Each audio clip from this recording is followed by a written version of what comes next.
Welcome to everybody who's joining us today. I am Jenn Crockett. I have been working in higher ed and nonprofits for just over 30 years and have been involved in research administration for over 20. I have been on both the departmental side and the central side, working on pre-award, post-award, clinical trials, sub-awards, a little bit of everything. So welcome to our session. So in research administration, the roles at larger organizations typically fall into a split between departmental and central. And when I say departmental, I'm including a department, a school, a college, a division, a center, a lab, all of those things that are not central. And central offices, typically at larger institutions, will include a pre-award office, a post-award office. It could include an account setup office, an outgoing sub-award office. They may all be under one umbrella, or they could be split, reporting up to different entities within that organization. So now we're going to go into our poll. Please identify your role within departmental or central and select all that apply. So we have a lot of people that are primarily either pre-award or post-award. Thank you all for filling that out. As we continue talking about research administration roles, in a department, depending on how large your department is, you may have a person who does pre-award, a person who does post-award. It could be somebody also who does clinical trials, or a lot of organizations recently over the last 5 to 7 years have moved towards a shared service center model where they may have combined the resources from a group of departments so that now you have subject matter expertise. Within each of those departments, you may have internal hierarchy. So if I'm the pre-award administrator and I finish preparing Dr. Smith's proposal on XYZ to NIH, I may not have the authority to approve that proposal, even though I prepared it. So that may roll up to my department administrator. And from there, it may roll up further to your department chair. And then what usually happens after that is that it will go through the workflow to whoever is in your central office.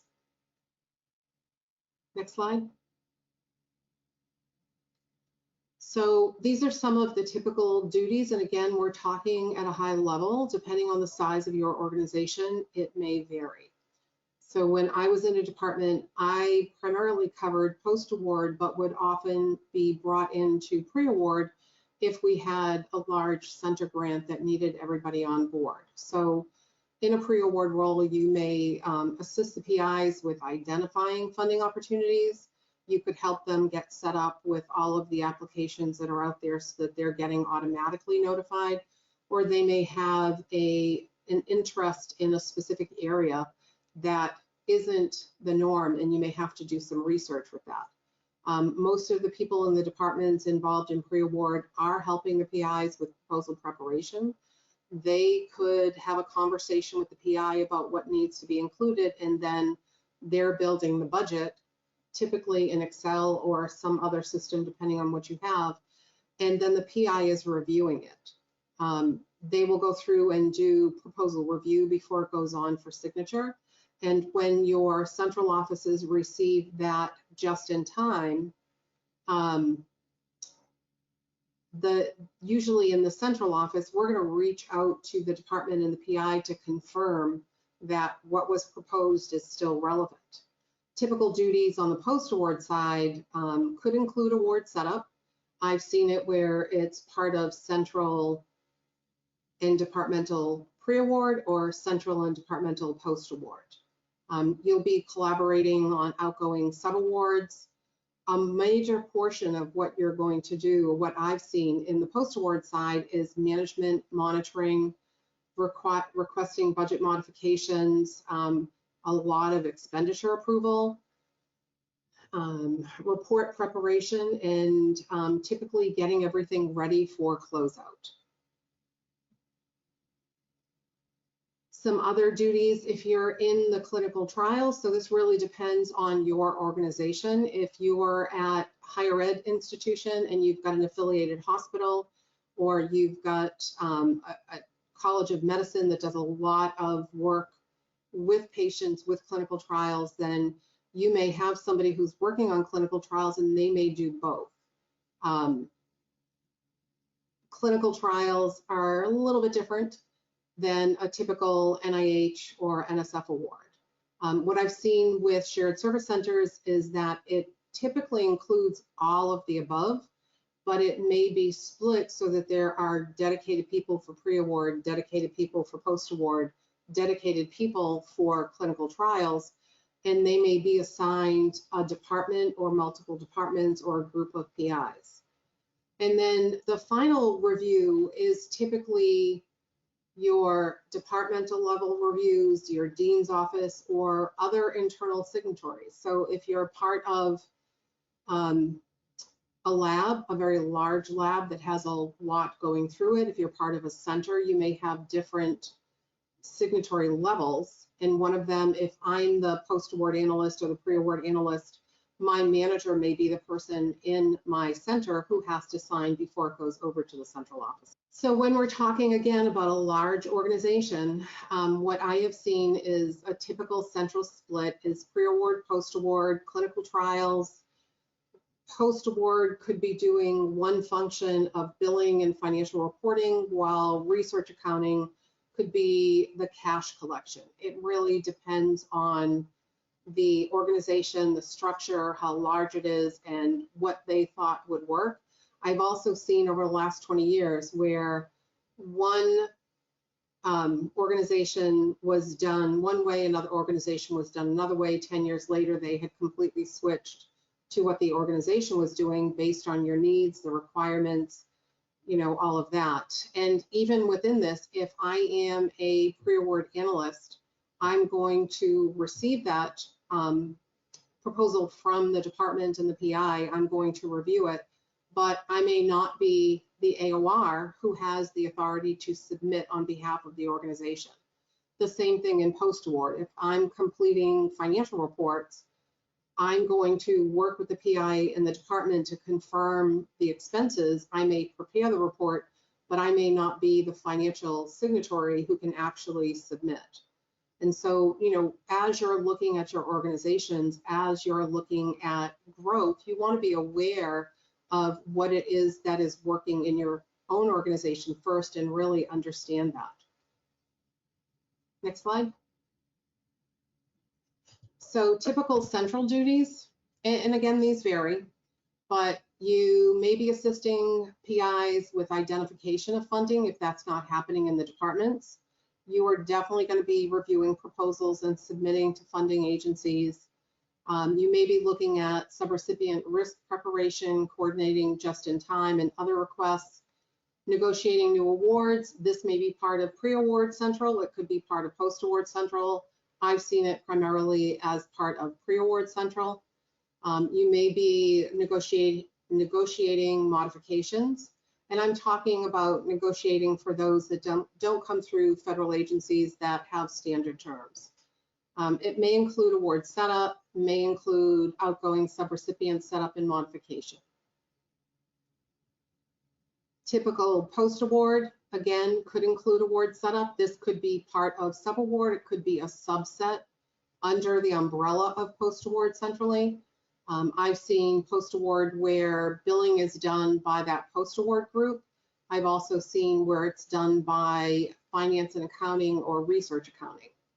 Reconciliation of payments received, compliance, subrecipient monitoring, FFATA reporting, all of these things are part of what I've seen in a typical central post-award organization. They're the ones who are signing on the dotted lines for the financial reporting, for no-cost extensions typically. They are the ones who are working closely with the PIs and the departments on closeout. and will be the ones that your controller is calling when you have your annual uniform guidance audit. So for central clinical trials, again, depending on the size, you may be working closely with that PI and departmental person to review the proposals, ask questions about the budgets, may act as AOR, although for some clinical trials, they have it so that the AOR sits in pre-award. You may negotiate the clinical trial agreements with milestones and terms and everything else. You could be working with the PI and department to monitor the progress and report deliverables. For 99% of the clinical trials that I've seen, it is not cost reimbursable. There may be a small piece that is. It's primarily milestone based. And so, you know, I will be the first one to say I am not a scientist.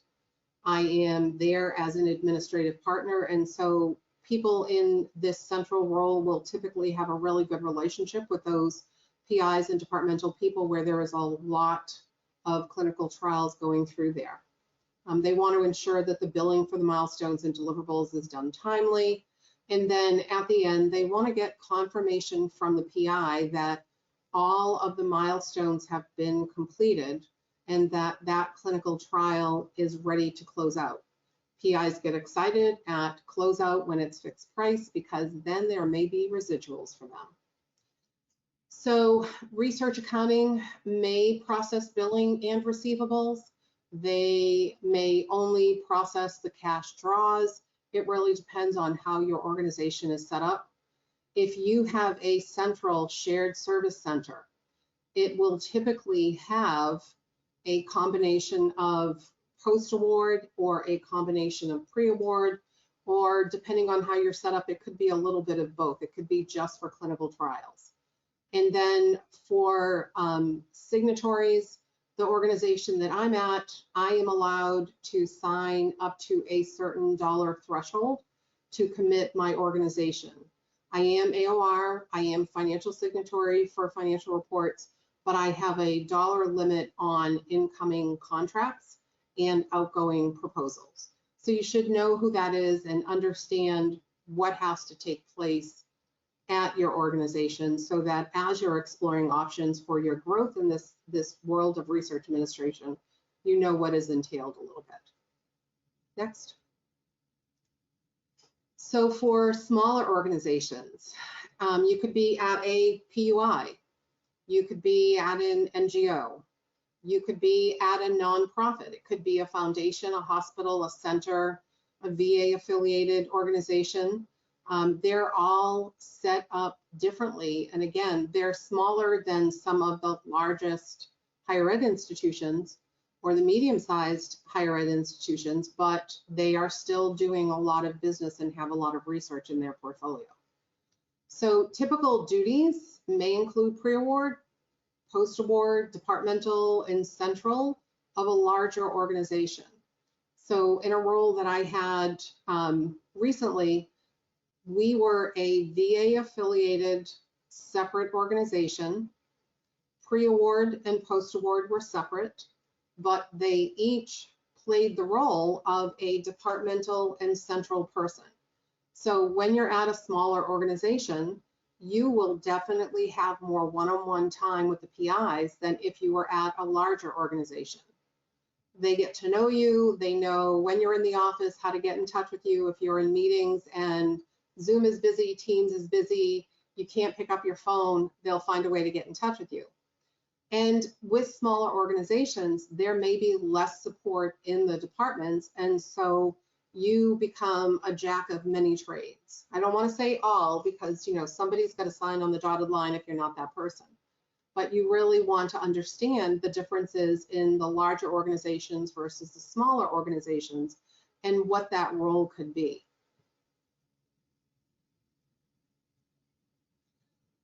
Global research administration can be somebody sitting at a desk in Boston, or it could be somebody who is sitting in an office building in Tanzania who is employed by an organization in Boston, but is working with a subrecipient in Tanzania. It really takes on many forms. There's, the scientific side of the PIs and the researchers, the lab and the technical staff, but then there is also the administrative staff. So as research administrators, it's really up to us to keep the ship afloat, literally and figuratively. Again, I'm not a researcher, so I'm not going to dive into the science side of it, but as an administrator, I need to be the best administrative partner I can. I was introduced to global research administration early on, but totally electronically. And then my next role was totally not electronically. So I found myself traveling quite frequently to Tanzania to help support our subrecipients because they did not have the same kind of infrastructure that we did in the Boston area. They had a paper ledger, they had bank accounts, they had some electronic systems, but they did not have the big financial system like PeopleSoft or SAP or Banner. It was quite simple, more along the lines of QuickBooks. So you have to, if you're interested in global research administration, you have to just be open. I learned why sub-Saharan African countries cannot buy cases of paper. It literally melts in the heat. I learned that people in other countries come in at 9 and leave at 5 and they shut down. They will get to your email the next day. You have to be willing to learn about cultures, the differences, what you're willing to do. I did not learn another language. I was very lucky. Everyone that I interacted with spoke English, so that was helpful. I was introduced, a benefit for me, to some gorgeous scenery and some really different food. But it takes a while to understand that what we're doing here may not be the same thing that they're doing there. I was also introduced to an award coming through the European Union Consortium. They had, it was probably a 98-page document that did not include the requirements for audit and hitting spending thresholds and what was required. So if you're interested in global research administration, there is a lot of opportunity out there, but you have to understand what it is that you're willing to do and where your boundaries are. But, there's a lot. Next slide. So we have a poll about how you got started in research administration. We'll give you a few minutes to fill that out. So most people fell into research administration.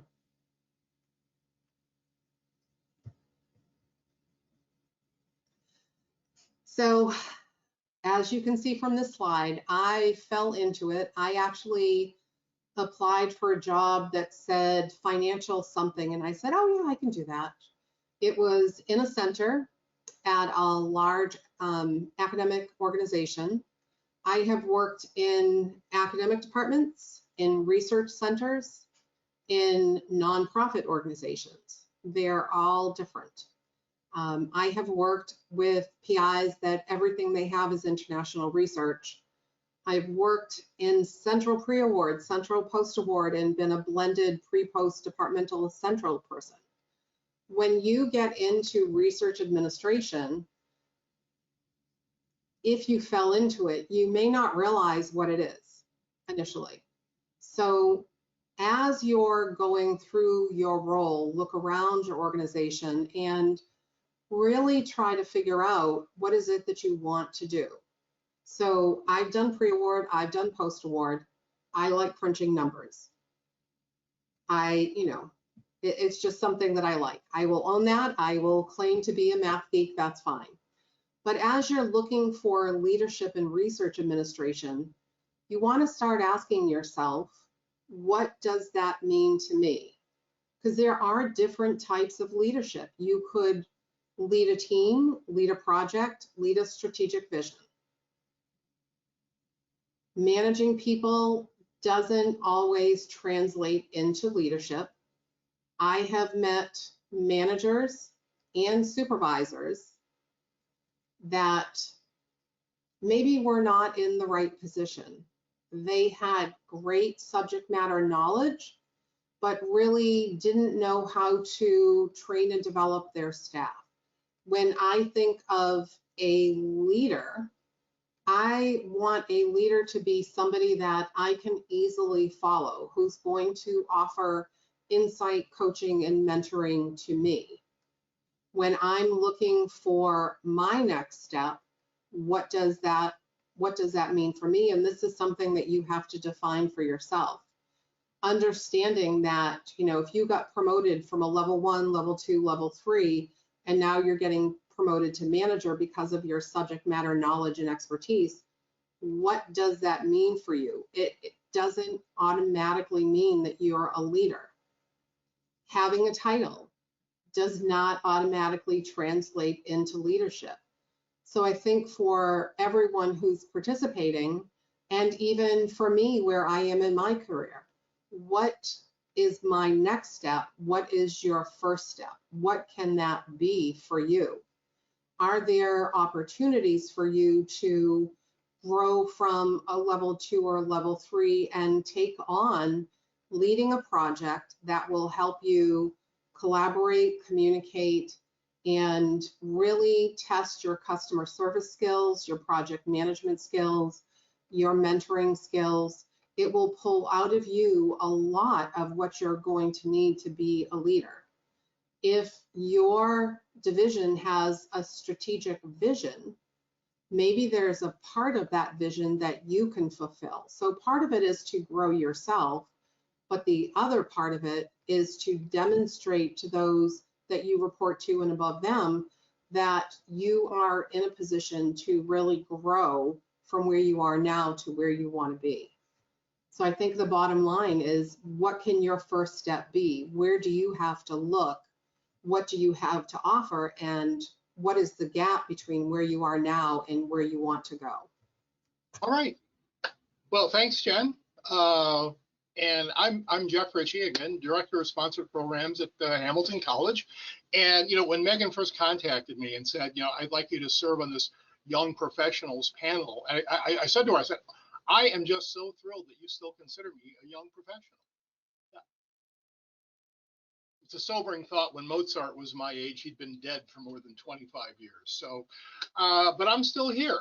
And I also, like Jen, I'm one of the people who fell into this. I had no plan to do it. My original plan, 28-year-old me, all I wanted to do was, finish that dissertation, find some lovely, a liberal arts college, and spend the rest of my life there. Well, here I am at a lovely liberal arts college. I just, the path getting here wasn't anything like what I had expected, but I got to that destination. After I was done with college, I went into the private sector with my advanced degree in English, working in engineering and construction. Whereas you can imagine, Chaucer is not of any particular use to anybody. But while I was there, I worked in project controls, which is cost and schedule management for construction projects. And then I also later on became a contract officer working on federal projects, federal contracts. And I used to, back in the day, I knew my FARs inside out and backwards because of that. And I got to a point, the company that I worked for was a major global player in engineering and construction. And there was a point where basically all the large projects on the planet dried up simultaneously. And I had a choice between, if any of you remember this boondoggle from back in the 1980s, 1990s, the missile defense shield. Remember, we were going to build that up in Alaska to protect us from Russian missiles. I could go up and work on that, or I could go live in a pup tent in Iraq with the 10th Mountain Division. And my wife really just nixed both of those two career opportunities. And so I had to find something else to do. And that's when the University of Cincinnati hired me. And when they hired me, they said, we want you because you have this federal contracts experience, and that's what we want. And the individual who hired me brought me in, and on my first day on the job, basically, I'm sitting in my office, and he comes in and says, "Okay, well, Jeff, you need to know that I've put in my notice, and I'll be gone at the end of the week." And I thought, well, damn. Normally, somebody has to work with me for at least one whole day before they give up and quit. But he was going. So the guy who hired me, who had this idea that I'd be his contracts guy, was leaving, and they just made me a grant administrator. And I knew of the NIH. I knew it existed, and that was really kind of it. So I was with University of Cincinnati for a while. Then I left to go up to Milwaukee, Wisconsin, to work at Aurora Advocate Health, or Advocate Aurora Health, I guess is what they were, just Aurora Healthcare when I was there. They've since merged. But I was there for about 8 years, which is really longer than I should have stayed, but I stayed, and this is for the purposes of advancing in research administration, something to consider. I stayed longer than I should have for family considerations. There wasn't anything good. The University of Wisconsin was not hiring, and frankly, the pay ain't great. And so I stayed with the healthcare system. Your ability to move up in research administration quite often is going to be tied to your ability and willingness to move physically around the country. When there's an opportunity to be able to chase it down. Now, all of that changed about 2 years ago. There are myriad opportunities out there now that are fully remote. So the willingness to move around is maybe becoming a little bit less, but I think it's still there, especially if you're in a managerial role. You kind of do have to show up at least every now and again. So I stayed with Advocate Aurora for a number of years. Really, really missed academia and working, at a university. So I left finally, and I was also able to. At this point, my son was old enough that we could pull this off, and I went to Lewis University, which is down in Chicago. So I didn't go far. But then after about 5 years with Lewis, I did go far again, and finding Hamilton College here, and I am in upstate New York. Clinton, New York is actually where I'm coming to you live from, which is, if you kind of picture the state of New York, it's just about the geographic dead center. But, so like a lot of you, this was not my plan. I had never heard of research administration. I had no idea that somebody could actually make a living doing something like this. So let's push on. I want to talk a little bit before we talk about credentials in research administration, because here I am at this small college, and I started out in the College of Medicine at the University of Cincinnati. Aurora Advocate was a massively large, and they got massively larger once they merged. Even when I was there, I think they had 16 hospitals and 30,000 employees. So, I've worked in very large organizations and then moved into life at a PUI. One big distinction is, sometimes people mistakenly think that a PUI is any institution that doesn't have a medical school.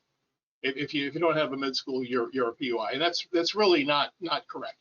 There are plenty of R1 institutions, Caltech and MIT come to mind that don't have medical schools. So a PUI can be somewhat large. I mean, you can have 10,000-ish students at a PUI and have a fairly reasonably comparatively robust portfolio of sponsored research, but still be considered a PUI.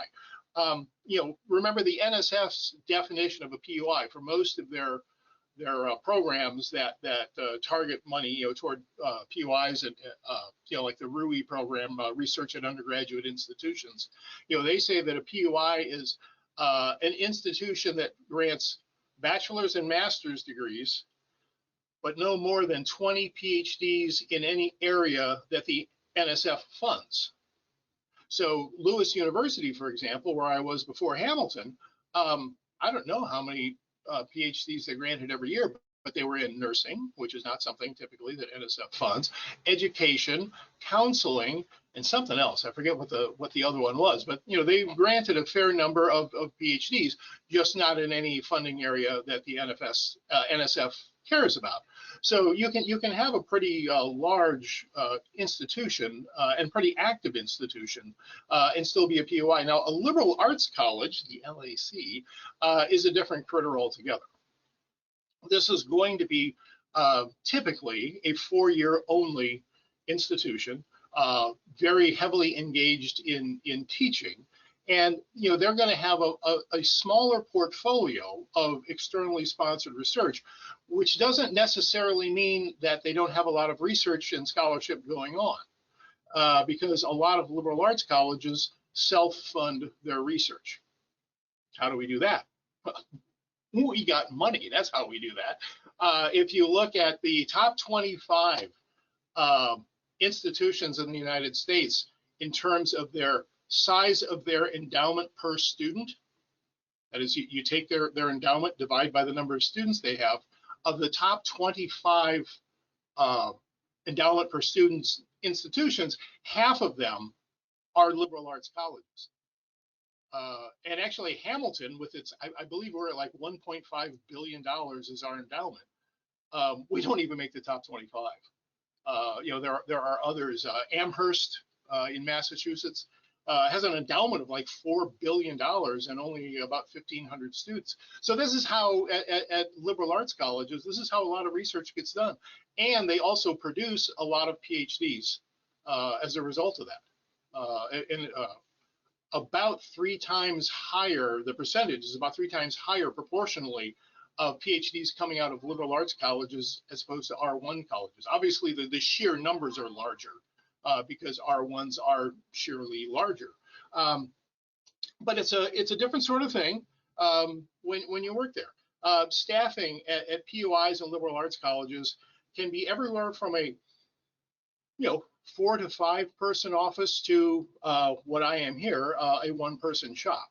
So, there's a lot of this. So when you're at a 1-person shop, anybody who ever said you can't be all things to all people clearly never worked at a POI. I'm it for all things, pre-award funding searches. My faculty, a lot of them, I have right now in our particular history here at Hamilton, I have a lot of junior researchers. We are transitioning from being a quite elderly faculty to being a very young faculty. So a lot of these folks have never been funded before, and they don't even know where to look. So I help them. I tell them, you have to do a lot of your looking yourself, because you'll know better than I will what's going to be something that fits your research agenda. Their proposal development, most of them have never put together a proposal before. And I tell them, I help them as much as I can. I write their budgets for them. I do a lot of the ancillary documents, the facilities, equipment, and other support, that sort of thing. I remind them, if I try to write the narrative of your proposal, A, you won't get funded, and B, you're going to look like an idiot, because I won't understand any. My advanced degree is in English. Okay, I am one milk cow shy of being completely Amish when it comes to science and technology. Okay, so I can't help them with that. That's something they have to do themselves. But I try to make it so all they have to do is the science and the scholarship, and I handle all the administrative stuff. And post-award, same thing. Most of them are delightfully clueless about how post-award financial management works. Of course, then you get the ones who think they know how it works. But at a smaller institution, you often, even your business office, you don't have a dedicated sponsored programs accountant. I have Sylvia, who is a wonderful person, but she has another job. Okay, her whole gig is not doing sponsored programs accounting. And I did get her to join Incura last year. And so once now that COVID is gone, I'm really looking forward to actually having a colleague go to an Incura meeting. I haven't had this since I was at University of Cincinnati. It's been like 20 years since I've had a coworker. So this is going to be great. And then with research compliance, when you're at a small shop, it's going to be all you. And depending on the nature of that shop when you got there, there could be more or less work ahead of you. What happens a lot, and let me tell you, they're hiring out there. If you just go out on the, there's a group called the Colleges of Liberal Arts Sponsored Programs, CLASP. If you get on their listserv, almost once a week, there is somebody posting a job that they have open somewhere. So there are lots of opportunities out there if you want to go into the liberal arts college realm. So how do you get there? Well, you want to seek out leadership opportunities, like Jenn was saying earlier. You want to get outside your institutional silo. There is a point of diminishing returns in digging deeper and deeper and deeper into the thing that you do every day. You're only going to be able to get so good at it. And what you'll find is trying to make a lateral move somewhere, either within your organization or to go to another organization altogether. If you're going to go, say, to a PUI, where you have to know a little bit about everything, expanding your knowledge base is a wildly helpful thing to do.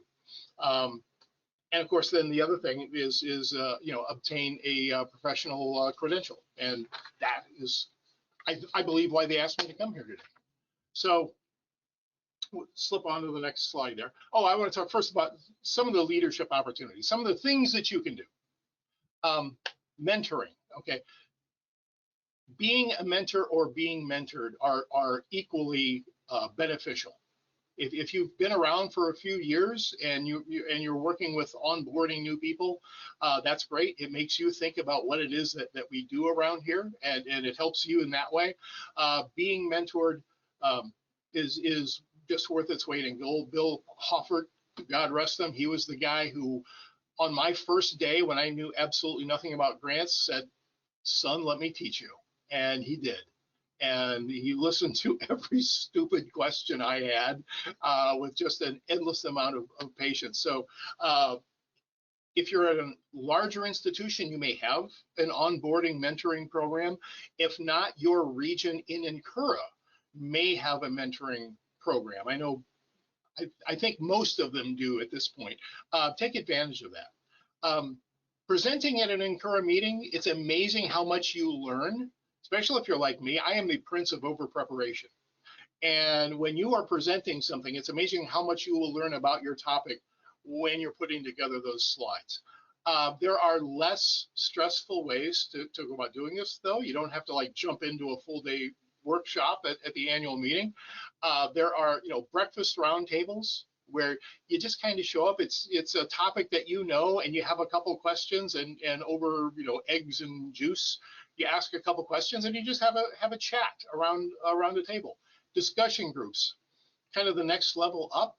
When I do a discussion group, I usually prepare about maybe 5 minutes of actual material, but then I have a bunch of leading questions and I just hand them out, toss them out to the crowd, and we let the discussion go on its own. And but if you're going to do a presentation, if you're going to do like a concurrent session, do remember that the best audience you're ever going to get is a bunch of research administrators. We are the kindest people in the world. So, I know a lot of people, this is not for you, and I totally get that, but work on it. And whether it's at Incura or maybe you might feel more comfortable at your own institution, because there's always a new regulation, whether it's a federal change to the federal guidance or something within your own institution that the entire group needs to hear about.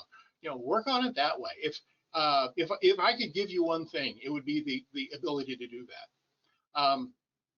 Write an article for the Incura magazine. I have to tell you, Mark Schiffman gives me $5 every time I recommend that somebody join the publication subcommittee. So we have, according to this, we have 212 people times $5. Okay, Mark is going to be eating jam sandwiches for the rest of the summer because of this now. Write an article. We are always looking for people who have something to say. And finally, a dirty job at your institution. Find the job that everybody hates and do it. When I was at Cincinnati, I was hired to do contracts, and that didn't work out. Well, after I was there about 2 years, I said, everybody hated doing contracts. Absolutely everybody in the central office hated having, when you have 15 subawards off one research award. I said, how about I'll handle all the subawards? And I believe my coworkers were prepared to put up a statue to me because I took the thing that they all hated doing and I improved the process and took it off their plate altogether. And that's a portfolio thing. I have talked about that in interviews ever since. Tell me about the time when you improved a process. Well, okay, I think I have something for you on that. Okay, now we'll talk credentials. Oh, we have a poll. That's right, I forgot. Who has what? Okay. Yeah, I have my little boxes in the way. Okay, so we have a lot of folks considering, and a few CRAs or CFRAs or CPRAs, whichever one that you have. Well, that's good, and it's we live in a credentialed society. We work at institutions that our main purpose is to hand out credentials to people every May at graduation. Here's your credential for your 4 years of work. So these are the three basic ones. Certificates can be of greater or lesser value, really kind of depending on who's providing it. If you're getting a certificate for having attended a workshop, that is of almost zero value. It means you attended, and it's not really, as a hiring manager, that's really not telling me anything. It almost maybe even smacks of a little desperation, like I didn't have anything to put on my resume, so I put that on there. If you're getting a certificate, though, from a known bona fide provider of education and professional development, the woods are full, for example, of colleges and universities through their continuing education programs, adult and continuing education, where you can get a certificate in grant writing or proposal development or whatever it is that they're calling it.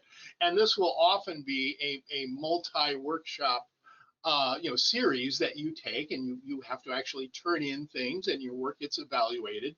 That's worth talking about, and that's gonna carry a little more weight than just basically a certificate of attendance. And then of course certification via RAC, and I should say in full disclosure before we start, I'm the former chair of the Research Administrator Certification Council, and I am a board member emeritus, so I am still actively involved with RAC. Years ago, I used to tell people, every now and again you're seeing, CRA preferred for a job, but you're never going to see CRA required. That's never going to happen. Well, it started happening. This is pre-pandemic, and again, because the apple cart has been totally upset in the job marketplace, I think maybe some of those CRA requireds might be rolling back. Frankly, I think people just want to fill their positions, and they're willing to compromise on that. But I have been told by folks at some larger institutions that to get into certain job families or up to certain levels at their institution, you must either have the CRA in hand or have to be able to get it within a year. Again, I'm not sure if that's going to hold in the current market, but that's where we were going. We did a survey of CRAs, I'm going to say like 4 or 5 years ago, and about a third of them said that they did get some financial benefit for having passed the CRA exam. In some cases, it was a job that they could apply to that they couldn't apply to without it. Others got a one-time bump in pay. Others got a permanent, percent or however much it was, a permanent bump in pay for having taken the exam. And most institutions will pay for it, provided you pass it. That's usually the caveat that they have on there. And then, of course, we have the Masters in Research Administration, which since about 2010-ish, I believe. I think the first. I think they all went live either 2010 or 2011.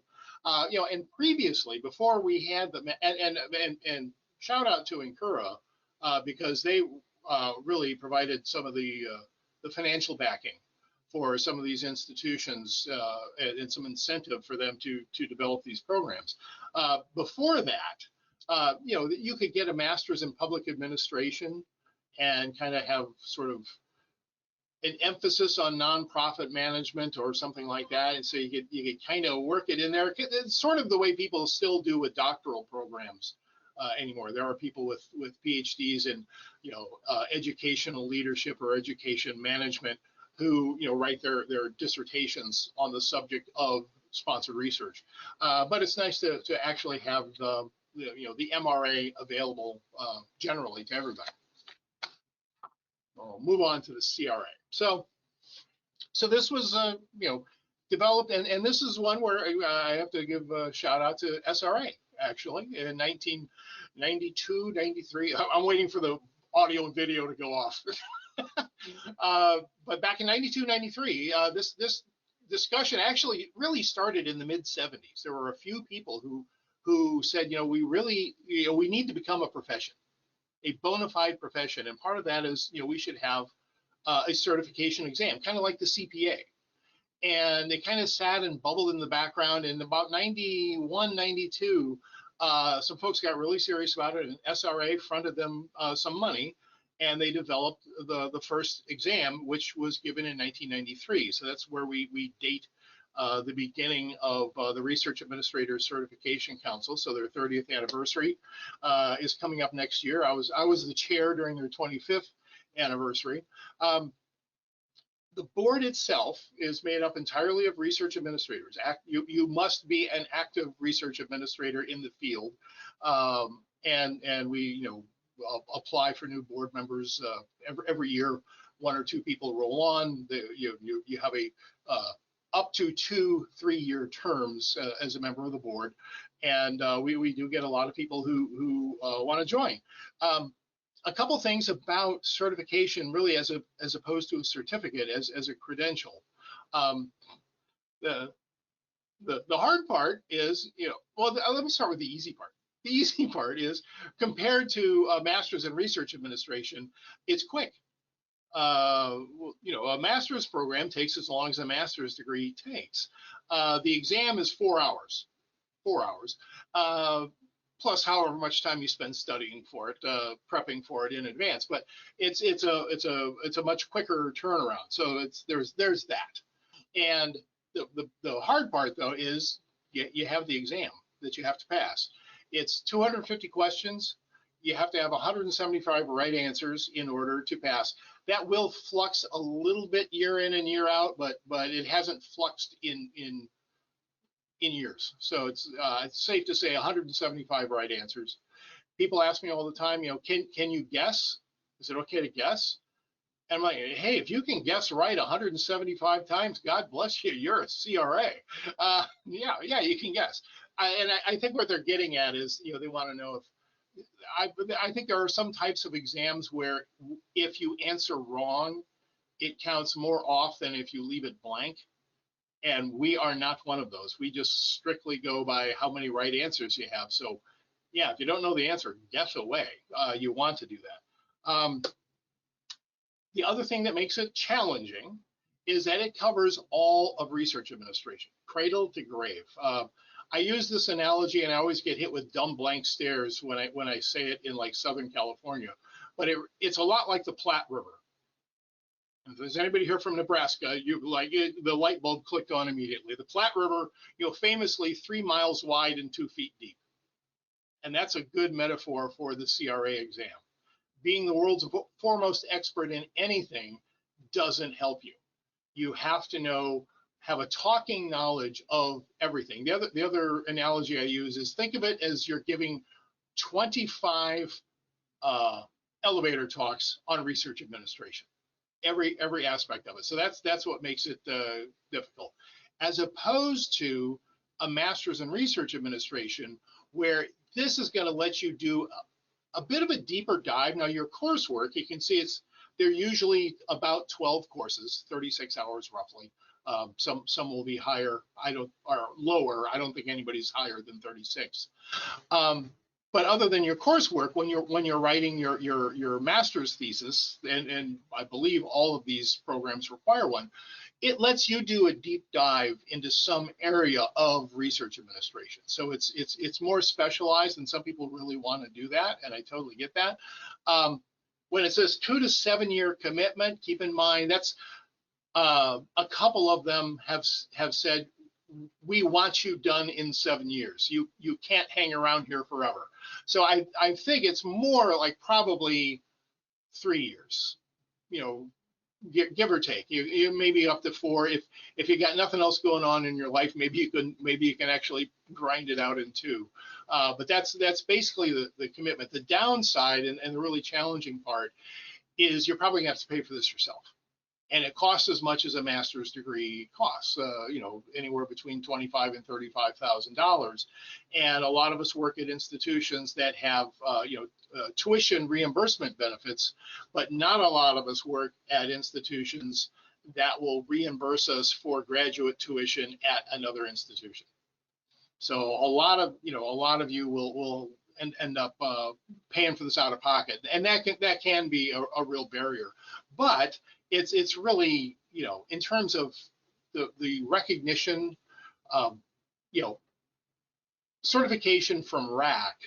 If you go outside of research administration, if you leave higher ed altogether, somebody's going to look at that certification and go, now what is this again? Everybody knows what a master's degree is. Even if it's a master's degree in research administration and you're not doing research administration anymore, you're doing God only knows what, they will still recognize and honor basically a master's degree. So it is a, you know, of the 3, I think it's honestly it's the best. It's the hardest one to get for sure, but I really, you know, I recommend it for, you have to be younger. You know, if you're over 40, 45 years old, you know, you have to ask yourself, how many more years am I going to be working? And it's going to take me maybe 4 years to get this done. And am I going to earn enough in the remaining years of my career to make this financially worth it? So it's a, you know, it's a, you know, a question that really only you can answer. And I think we are moving on to Joanna. All right, thank you. Good afternoon, everyone. I want to thank Jen and Jeff for setting up my part of the presentation, which will be a little bit more of an applied review of how I've made different career pivots. I also want to thank Mark and Megan for inviting me to do what will be my last contribution to Incura. As you can see, I am Joanna Helene Foland, and I am the Faculty Development Consultant in Leadership and Mentoring. So I am not actually a research administrator anymore. And I want to help you understand some of the moves that have positioned me to make some of these important steps. I do want to give special appreciation to my director at the Center for Faculty Excellence and all of my colleagues at UNC Chapel Hill for their support over the years and for their support in helping me develop this presentation. And also, I want to thank both of my partners. I'm going to walk you through a little bit about my own professional profile, my own professional path, how I came into research administration, the key roles I've held in this field, and how different parts of my background and experience helped me make these pivots into my next step. I'll also talk about how you might want to consider skilling up as you think about what your next steps will be. And then I will talk about my current career pivot, and I hope that although I'm not a research administrator proper anymore, you'll be able to take away some vital lessons. So if we move on to the next slide, you can see on the left that my educational path has begun with a Bachelor's of Arts, continued with a master's degree, and doctoral coursework and qualifying exams. And most of my background has been in the field of communication with earlier education in English. I have both social science experience in communication and a very strong humanist bent. When you see my expertise on the right, you'll note that my communication expertise is in rhetorical theory and cultural studies, with also a background in interpersonal communication. I am not a communication strategist. I think about communication as a phenomenon that is part of the human experience. But I also have a very particular interest in queer, gender, trans feminist, and feminist studies. So I have a very strong diversity, equity, and inclusion focus in my work. And that work manifests whether or not I'm in the DEI space proper or in my day-to-day interactions and the kind of projects I do to further either research administration or the development of my colleagues. I have a background in professional development. I have an extensive background doing course and program design and delivery and instruction. I'm also a certified coach through an organization called Coach Training Alliance, and that is an area of expertise that I am continuing to develop in. Finally, I have extensive experience doing staff supervision and managing projects. So that's my expertise, that's my educational background. My career path began way early on as an undergraduate when I was also juggling full-time job in retail management. So that's where my early experience with staff supervision and managing processes and projects came into being. As I continued my undergraduate education, I shifted over into work study and part-time student work at the university. And that's where I gained skills as an administrative assistant and a clerical assistant. When I moved into graduate education, I gained extensive experience in undergraduate instruction, and that included assisting with mid and large enrollment courses, but mostly I was an instructor of record, developing and designing my own courses as part of our communication curriculum. That also included a lot of one-on-one and mentoring experience with my undergraduates. I also had 2 years working in our Career Services Center where I was engaged in graduate student and professional student career development. All of this is important because it all comes back later when I talk about my ultimate career pivot. When I left graduate education, I moved into research development for 1.5 years, and then I moved into research project management, which blurs the lines of mostly departmental, post-award, but also is kind of adjacent to research administration as a field. And most recently now I'm moving fully into the faculty development space. So if we move to the next slide, I'm going to focus on how I came into research administration, first with some discussion around my role as a research associate at UNC Chapel Hill's Office of Research Development, which was part of the broader UNC Research Division, which included IRB, human research ethics, compliance, and the enormous, massive machine that is the Office of Sponsored Research. So lots of pre-award folks all under that division. And then the last 3.5 years that I spent as a research project manager for an NSF-funded grant called, an advanced grant called Targeting Equity and Access to Mentoring. And that was housed here at the Center for Faculty Excellence, where I am now full-time permanent staff. So, as a research associate with the Office of Research Development, I came into this position like everyone else, falling into research administration. I had a colleague that had worked in this office for a few years. She was moving on to her dissertation writing and was moving into another position on campus.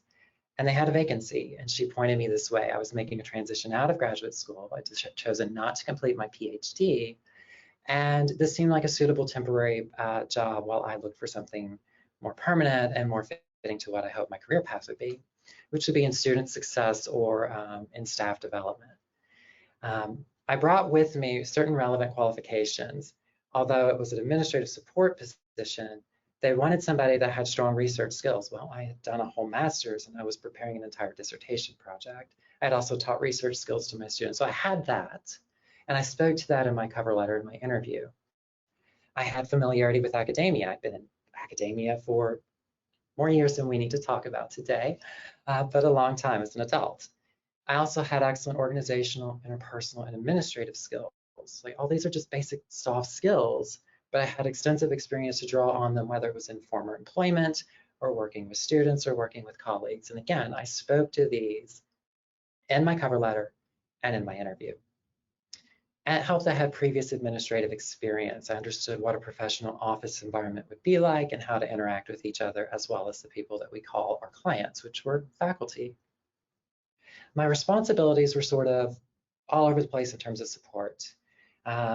I did a lot of different levels of contribution to our grant proposal development, including sitting in on planning meetings, contributing to information sessions to draw together teams of PIs for larger grant opportunities. I got familiar with how you do a current and pending, how to do bio sketches, both for NSF and the NIH, even a couple of times working on data management plans for how we would store institutional data once a project ended.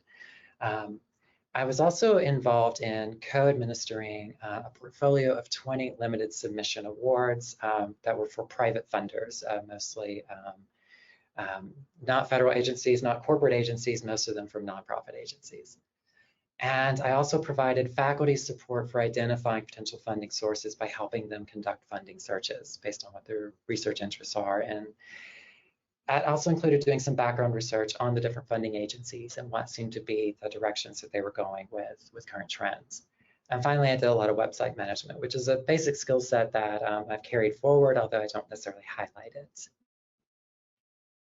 So there were certain accomplishments that these qualifications allowed me to do. One, I actually helped our university transition from one major funding, grant funding database to another one that was already being used across the UNC system. So this is where I started to apply some project management skills because I oversaw that process. I did the liaising with the corporate office, with the system office for UNC. I worked with our stakeholders across campus to share educational information, to do testing. And ultimately, I developed different workshops that would support faculty and postdocs in using that database. So I conducted trainings on behalf of our office. Again, I was involved in the limited submissions portfolio that included, again, interacting with faculty who were going to serve on peer review committees, but also they were the faculty that were going to apply and they wanted to understand what the requirements were for their applications. This involved getting to know very intimately what each of these funding agencies was looking for, what their requirements were, as well as working with other partners on campus to facilitate these selections. I was support staff that helped our office leadership and higher leadership develop a grant to support the fine arts and humanities that included helping with the language of the grant. Because I am a humanist and I come from a humanities background, I ended up being the only humanist in our office. And I had a lot of language that I was able to help them apply that would speak directly to other humanists. Finally, I did a complete website reorganization to help our faculty better navigate what our services are. So what did that set me up to do? Well, I became a very competitive candidate for the NSF Advanced project at the departmental level. And if we go into the next slide, I'll talk a little bit about what qualifications they were looking for and what I was able to bring to them in terms of experience. Again, familiarity with academia was important, although it wasn't required. But at this point, I had not only experience as a student, as a grad student, as an instructor, but now I had experience in staff and I had experience being faculty facing. I also had the relevant academic specialization. So where Jeff was talking about a master's in research administration, it's not my background, but this position wanted somebody with a broadly defined social science master's. Communication crosses the line between humanities and social science, and I had the relevant understanding of social science from my earlier education to make that pivot. I had familiarity with UNC research as a division, so I knew who I would reach out to for the day-to-day questions that would come up with managing the research administration duties of this project. I had familiarity with the National Science Foundation from understanding what went into grant proposal development from the research development side.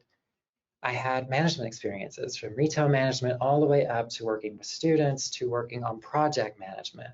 And I was surprised at how relevant, digging really far back into my background, those management experiences were in explaining what my abilities are to deliver results. And again, organizational, interpersonal, and administrative skills and administrative experience were important. My responsibilities, project management, there are actually effort percentages with this list, but you don't need to know all that. But project management, being able to come up with deadlines, think about a timeline, and work on managing what the expectations would be for deliverables. Protocol development included in that process. Database development and management. I worked with ITS to make sure that we were meeting the data security needs for studying the raw data, for securely storing that data, managing who would have access to that data, overseeing the research analysts or graduate assistants who would access and help us work with interpreting that data. Financial management, I do oversee the budget for the grant, even in my new role. I'm still collaborating and overseeing that, ensuring that anything we spent was tracked, that we had a live budget we were working with, and also that it was within what NSF policy has for spending. Dissemination and communication, and reporting and compliance. If we go to the next slide, certain key accomplishments. I'm actually going to start at the near the bottom. I did the annual report every year for the National Science Foundation in close collaboration with my lead PI and my director. And I will be working on the closeout report later this year as well. Being able to take my writing and communication skills in the past and my ability to do research really plays a role into how I put together one of these annual reports. And we've gotten glowing reviews from our program officers about how thorough, but also how direct and concise the information is. I'm going to move up slightly. The research study coordination. A huge part of my role has been working with our participants that would complete surveys, administrative surveys to both targeted audiences and to the campus, as well as working with the external evaluators who were coordinating focus groups. I handled the IRB process from modification to getting people to complete the consent process. That was not something necessarily spelled out in the job description, but it was a key duty that I stepped into and became a larger part of my role than what the initial percentage effort anticipated. But big changes for my position from what was imagined. I've contributed to that project at every level, and that included being in planning meetings, that included doing faculty development, programming, and delivery, administering campus-wide surveys, being part of the sustainability discussions, both with our team and with campus leadership, fully integrated into the team that I was there in the chancellor's meeting to advocate for sustainability with my colleagues. And back at the bottom, reports and presentations I have presented with my lead PI at national conferences, what we have found. And so those are key experiences that have allowed me to make an important career transition. But first, I want to talk about some of the experiences and accomplishments that I could have leveraged if I were going to stay in research administration. So I've mentioned IRB. We can go to the next slide. I have mentioned IRB. I was responsible for all the modifications. I would work on outreach for clarification of what expectations were. I've mentioned that I oversaw the research-informed consent, the study participant and coordination. Understanding NSF policies and procedures, I was their first point of contact with understanding what policy and procedure would be for what we needed to deliver as a project. And if I didn't understand it, I either learned how to find it in the policy and procedure guide or who our point of contact was in Office of Sponsored Research. Budget and financial management, I mentioned that, data collection, administrative skills, research and proposal development, campus relationships. I could have leaned further into any of these areas and taken on more responsibility and honed my skill set further in informed consent and participant coordination, in budget and financial management. Any of these areas I could really leverage to make the case for, I am the person you need to work on your next project, or I am the person you need to work in your department as part of your research administration team. However, it's not quite what I did. There are certain processes of skilling up that I would do if I wanted to leverage that experience, because ultimately my path took me in a different area where I leaned further into program development, program delivery, content development, professional development. But if I wanted to leverage those other experiences, I would have leaned on my mentors. Mentorship is valuable. It's incredibly important. It's in my job title. Jeff spoke extensively about the value of mentorship. I've had great mentorship from both of my director, my current and my previous director. I encourage you to seek that mentorship to better understand what somebody else's path has been and how they have also looked at what their experience is and understand how to communicate that as relevant skill sets. I would take advantage of professional development workshops, short courses, other programs. They're actually training programs through the Office of Sponsored Research at UNC that I could have completed to set myself up for the CRA. But ultimately, I took more interest in project management and more interest in skilling up for content delivery. Incura has been very good to me, from doing my own first presentation with the annual meeting to inviting me to do a DEI webinar in March, to doing this webinar now and the Emerge Leadership Program. So lean into what is available to you through Incura or other professional societies and associations, not only for the networking, but the experiences they can offer you in terms of applying your skills. LinkedIn Learning, online learning, very important. These are quick avenues. We have access to these at UNC where we can skill up very quickly in areas from understanding basics of coding to understanding finer principles of project management or administration skill. What's missing from this slide was a nod to the possibility that you might need a professional credential.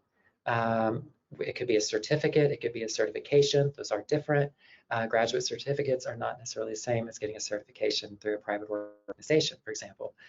You may also need to pursue more formal education, whether it's a Master's of Research Administration or a Master's or PhD in a relevant field.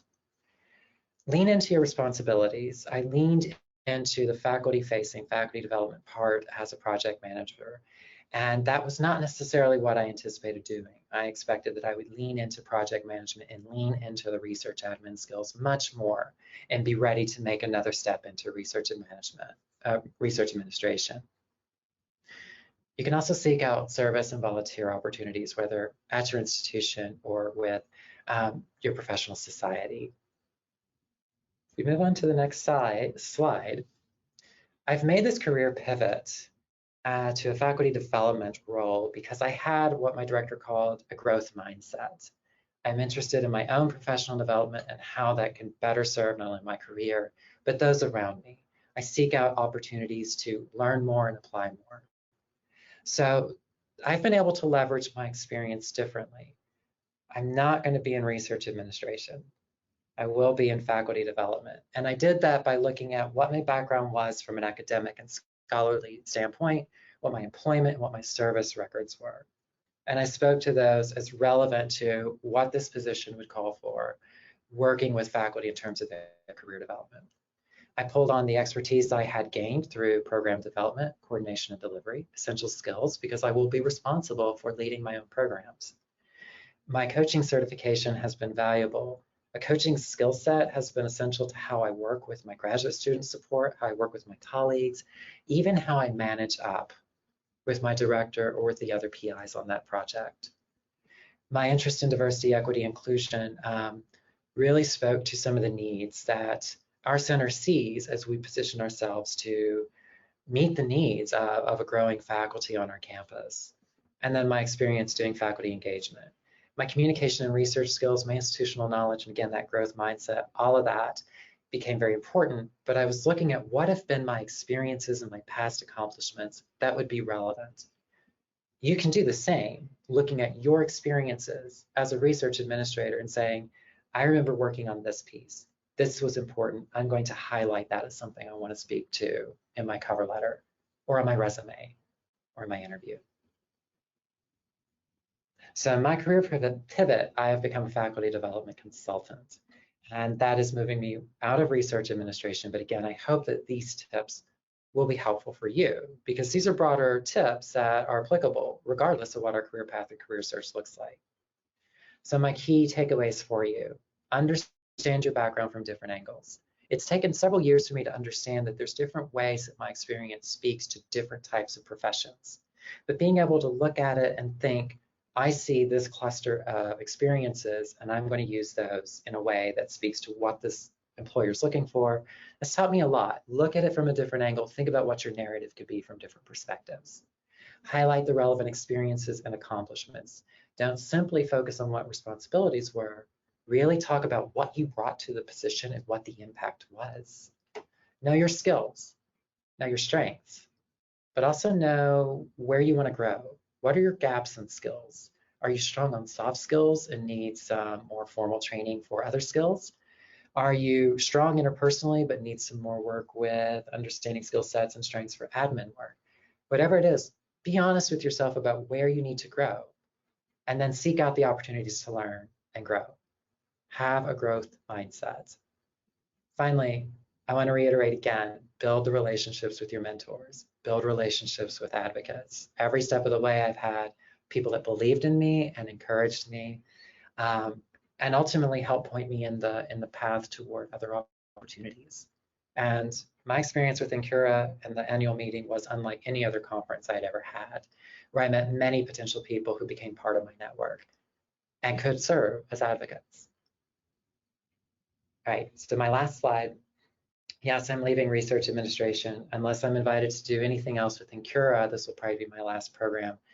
But I do invite you to connect with me. I'm happy to have more conversation around how I made certain choices with my leveraging my experience and making each career pivot that I've made. So thank you. All right, I would like to thank all three of our presenters for your presentations, for your expertise. We have a little bit of time for some question and answers before we close out today's program. So I'd like to start, and we'll kind of go through and let each of you give us a bit of your thoughts on this topic. Are there any sort of skills that you think are going to be more important in the future with research administration, or that you would really think should be prioritized or important for developing now, looking ahead? So why don't we go ahead and start with Jenn? Well, I think the ability to be self-starting, as they say, to be able to work on your own, because I think working on our own is probably going to be, for a lot of us, the future of research administration as we start working remotely. If you look at any of the job postings out there right now, there are more and more and more where you're either working remotely part-time or full-time. So being able to maintain work-life balance, being able to motivate yourself at 9 a.m. when you haven't had that first cup of coffee, I think some of those sort of personal skills are going to be very important going forward. Let me add a little bit to that. In the world of research administration, when we are interviewing candidates for open positions, we ask them how they maintain their sanity in a world that is ever changing.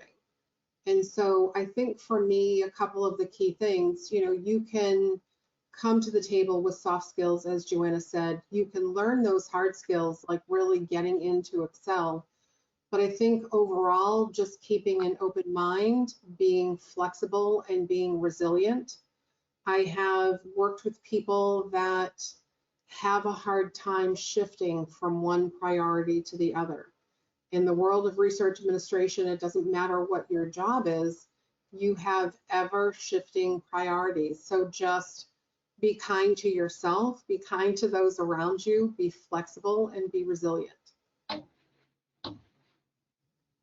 So I would say there are two for me, and they are hard skills. I've been very fortunate that in the research project manager position, I did not have to apply much in the way of financial and budget skill set. We had centralized office that did a lot of that behind the scenes, but I still had to understand what was allowable under the policies for expenditures, and I had to still track, and I had to be able to monitor the budget, monitor what was happening live.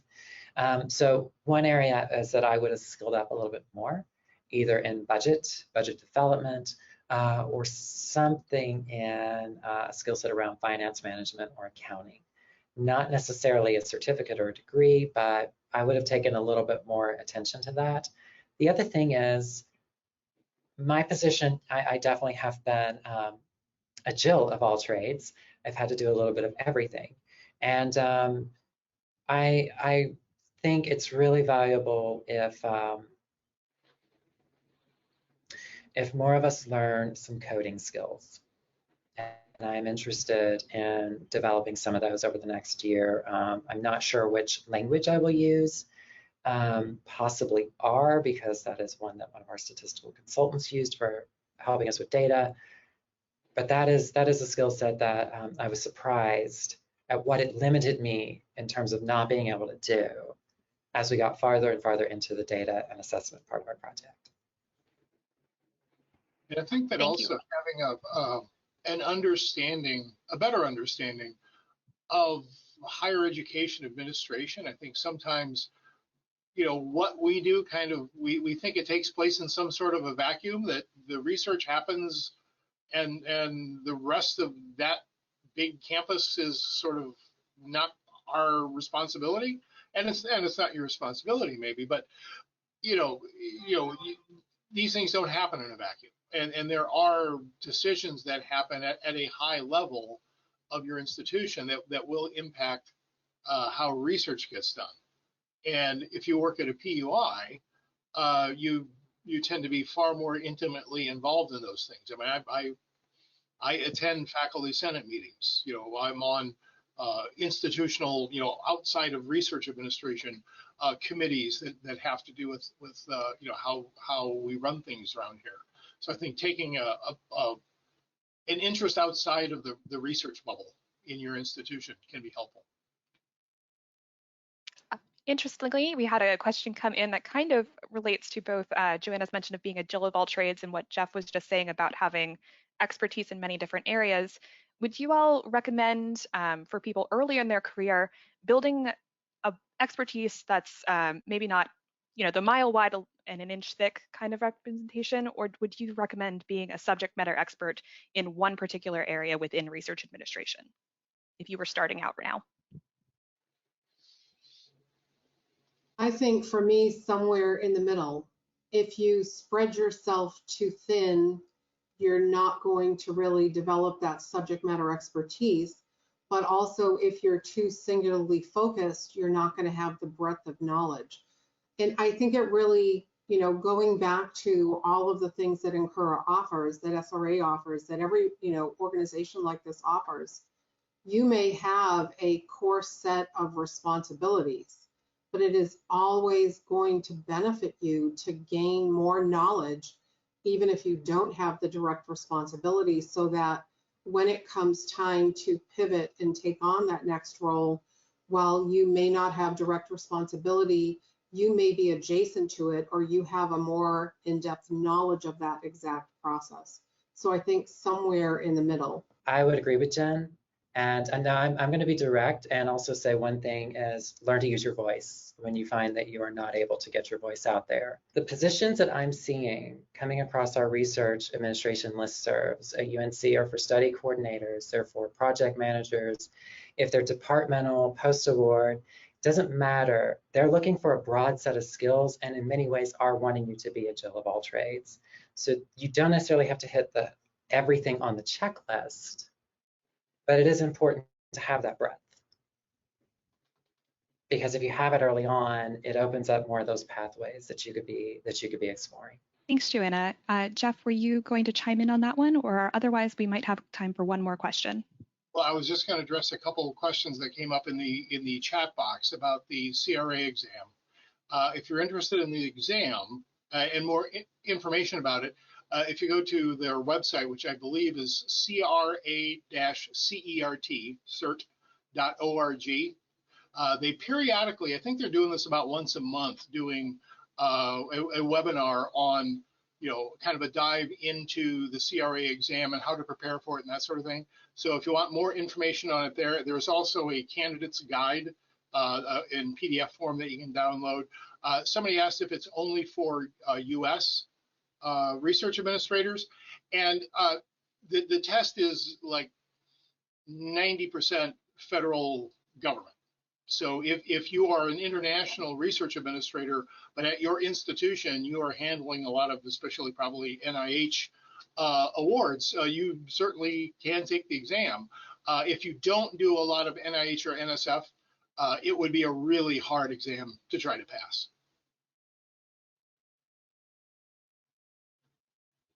Thank you for that additional information on that. We are right about at time, so I would like to thank all of you for presenting today and everyone for joining us. So on the behalf of the National Council of University Research Administrators, thank you again for participating today.